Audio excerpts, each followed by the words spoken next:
ठीक है चल गई ध्यान दो कलाकारी से मुआवा बढ़िया बढ़िया प्यास नाम सुन के पैट गीला हो जाला। ए भरत बबुआ हाँ हाँ पंद्रह के भाव लगता जरा तो जरूर है मन में गुरूर है पर जगह फेर में तो कोई नहीं हित है। ठीक है जरा तो जरूर है मन में गुरूर है छोड़ देगा तेल के जब में हुजूर है।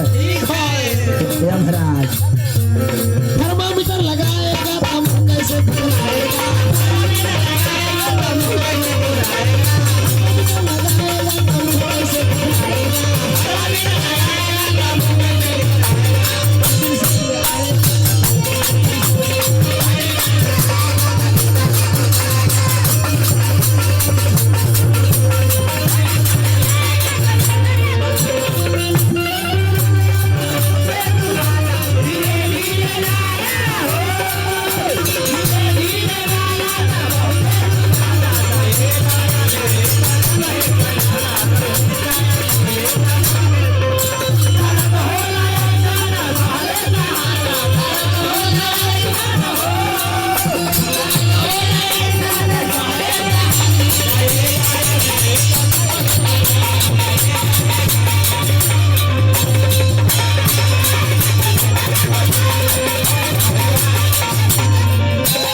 लास्ट पद में कहा के भाला लगा यहाँ कोई होई रीते हेलो पड़ जाता जे है आवे ना ओकरा जाके जरूर पड़ेला। हां जी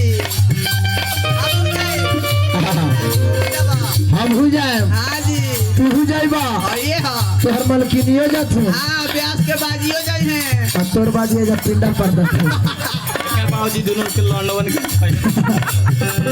ध्यान ना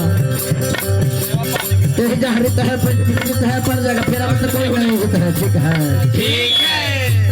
एक जहरी तह पर जगह फेरा में तो कोई नहीं होता है। ठीक है।